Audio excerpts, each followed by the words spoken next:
आपण वडापाव बनवणार आहे। त्यासाठी इथे मी हिरव्या मिरच्या घेतल्यात मिक्सरच्या भांड्यात, 4-5 लसूणच्या पाकळ्या, 1 इंच आल्याचा तुकडा, ह्याचं वाटण तयार करून घ्यायचं मिक्सरला फिरवून। त्यानंतर गॅसवर कढई ठेवलेली, त्यामध्ये तेल घालायचे, त्यानंतर कढीपत्ता घालायचा आहे, थोडीशी मोहरी घालायची आहे, जिरे घालायचे आहेत, हिंग घालायचं आहे आणि जे वाटण आपण तयार केलेलं ते घालायचं आहे, हळद घालायची आहे, चवीप्रमाणे मीठ घालायचं आहे। पुन्हा उकडून मॅश करून घेतलेले बटाटे घालायचे आहेत त्यामध्ये,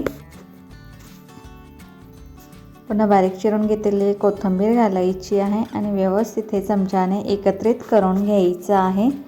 आता आपण गॅस बंद करायचा आहे आणि मिश्रण चांगले एकत्रित करून गार होण्यासाठी ठेवायचे। तोपर्यंत आपण मिक्सरच्या भांड्यामध्ये हिरवी चटणी करून घ्यायची।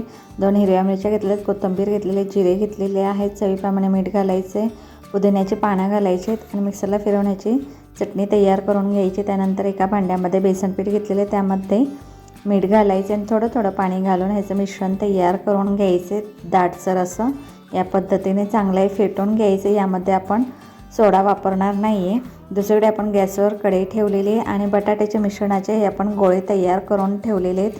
कढईमध्ये तेलही गरम झालेलं आहे। त्यानंतर त्यातलं थोडंसं तेल आपण बेसन पिठामध्ये घालायचे, व्यवस्थित हाताने मिक्स करायचे। त्यानंतर बटाट्याचा मिश्रणाचा गोळा घ्यायचा, बेसन पिठामध्ये बुडवून घ्यायचा आणि तेलामध्ये सोडायचं आहे। या पद्धतीने आपण आलटून पलटून दोन्ही बाजूने हे वडे आपण तळून घ्यायचे आहेत।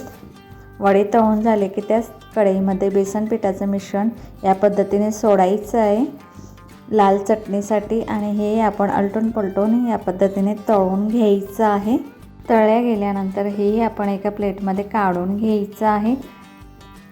त्यानंतर त्याच कढईमध्ये झाऱ्यामध्ये 7 ते 8 लसूण पाकळ्या न सोलता तळून घ्यायच्या आहेत, त्याही एका प्लेटमध्ये काढून घ्यायच्यात। पुन्हा हिरवी मिरची तळून घ्यायची आहे, ती एका प्लेटमध्ये काढून घ्यायची आणि त्यावर मीठ भुरभुरायचं आहे आणि व्यवस्थित हलवून घ्यायचे। त्यानंतर जे बेसनचं मिश्रण आपण तळून घेतलेलं ते मिक्सरच्या भांड्यामध्ये घ्यायचे, लसूण पाकळ्या घालायचे आहेत, लाल तिखट घालायचं आहे, मीठ घालायचं आणि मिक्सरला फिरवण्याची चटणी लाल चटणी तयार करून घ्यायची। आता आपण वडापाव तयार करायचे, त्यासाठी पाव घेतलेला आहे, मध्यभागी कापून घ्यायचं आहे। एका बाजूला हिरवी चटणी लावायची, दुसऱ्या बाजूला लाल चटणी लावायची आणि मध्यभागी तळलेला वडा ठेवायचा आहे, त्यावर कांदा ठेवायचा आहे लांब चिरून घेतलेला।